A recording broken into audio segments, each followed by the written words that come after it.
अतुलित बल के धाम, सोने के पर्वत के समान कांति युक्त शरीर वाले दैत्य रूपी वन को ध्वंस करने के लिए अग्नि रूप, ज्ञानियों में अग्रगण्य, संपूर्ण गुणों के निधान, वानरों के स्वामी श्री रघुनाथ जी के प्रिय भक्त पवन पुत्र श्री हनुमान जी को मैं प्रणाम करता हूँ। जय श्री राम दोस्तों, कैसे हो आप? हमारी चैनल में आप सभी का स्वागत है। मैं हूँ आपका दोस्त जयेश वाघेला, फाउंडर ऑफ धार्मिकस्टोरी.com एंड सीक्रेट मिस्ट्रीज। दोस्तों, हनुमान जी में अतुलित बल है, इसका मापदंड क्या है?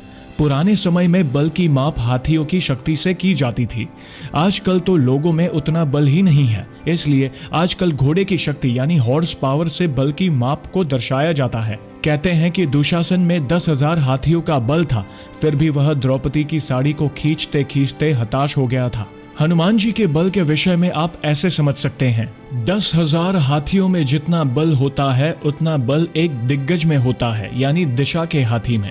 10,000 दिग्गजों में जितना बल होता है उतना बल इंद्र के एक ऐरावत हाथी में होता है, और 10,000 ऐरावत में जितना बल होता है उतना बल एक इंद्र में होता है, और 10,000 इंद्र में जितना बल होता है उतना बल हनुमान जी की सबसे छोटी कनिष्ठा उंगली में होता है। अब आप समझ सकते हैं कि हनुमान जी में कितना बल है, इसलिए तुलसीदास जी भी कहते हैं अतुलित बल धामम। हनुमान जी की विशेषता देखिए, इतने बलशाली होकर भी उनमें कोई अभिमान नहीं है। वे कहते हैं कि मुझ में तो बल नहीं है। समुद्र लांघते समय सब वानरों ने अपने अपने बल का बखान किया। किसी ने पूछा कि हनुमान जी, आप कैसे चुप हैं? आपने अपने बल के बारे में कुछ नहीं कहा। हनुमान जी बोले, मुझ में कोई बल ही नहीं है जो मैं बखान करूं। कहा कि आप तो अतुलित बल धामम कहे जाते हैं। हनुमान जी बोले, हाँ सही है, धाम का अर्थ है घर या मकान, तो मुझ में जो बल है वह मेरा नहीं है, क्योंकि मकान में जो होता है वह मकान का नहीं होता, मकान मालिक का होता है। जो उस घर में रहता होता है उसी का होता है। तो आपके अंदर कौन रहता है? हनुमान जी बोले, हमारे हृदय में तो प्रभु श्री राम जी रहते हैं, इसलिए बल भी उन्हीं का है। किसी ने कहा, इसका प्रमाण क्या है?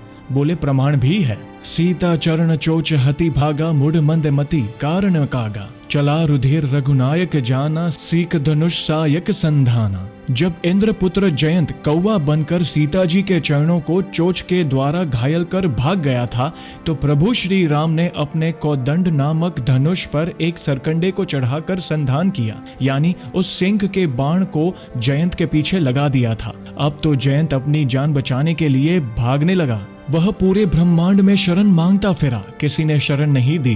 काहू बैठन कहा न ओही, राखी कौ सके राम कर द्रोही। जो भगवान राम से द्रोह करे उसे कौन बचावे। सबसे पहले जयंत अपने असली रूप को धारण कर अपने पिता इंद्रदेव के पास गया, लेकिन जब उसके पिता ने यह जाना कि जयंत ने प्रभु श्री राम का विरोध किया है, तो उन्होंने जयंत को शरण देने से मना कर दिया। पिता के शरण न देने पर जयंत भयभीत होकर ब्रह्मलोक, शिवलोक सहित सभी लोकों में व्याकुल होकर भागता रहा, लेकिन उसे किसी ने भी अपने यहाँ इसलिए रुकने नहीं दिया क्योंकि प्रभु श्री राम के दोषी को कौन हाथ लगा सकता था। तब नारद जी ने जयंत को भयभीत और व्याकुल देखकर बताया कि अब तुम्हें केवल प्रभु श्री राम ही बचा सकते हैं, इसलिए अब तुम उन्हीं की शरण में जाओ। नारद जी की बातों को मानकर तब जयंत ने आतुर सभय गहेसी पद जाई, त्राही त्राही दयाल रघुराई, अतुलित बल अतुलित प्रभुताई, मैं मति मंद जान नहीं पाई। कहते हुए प्रभु श्री राम के चरणों में गिरकर क्षमा मांगने लगा। प्रभु रक्षा कीजिए, रक्षा कीजिए। आपके अतुलित बल और अतुलित प्रभुता यानी सामर्थ्य को मैं मन बुद्धि जान नहीं पाया था।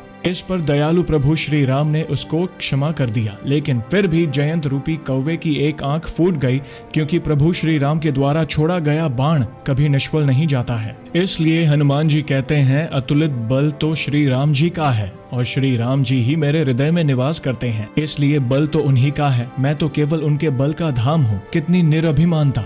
महावीर होकर भी कहते हैं कि यह तो भगवान का बल है, इसलिए उनका नाम हनुमान है, जिसमें कोई अभिमान ही नहीं। तो ऐसे ही है हमारे बजरंगबली। तो दोस्तों, कैसी लगी हनुमान जी से जुड़ी आज की ये वीडियो को लाइक और शेयर जरूर करिएगा, ताकि ज्यादा से ज्यादा लोगों तक हनुमान जी की महिमा को हम पहुंचा सके। और जल्द ही हम एक और इंटरेस्टिंग वीडियो के साथ वापस लौटेंगे। तब तक जय श्री राम, जय हनुमान।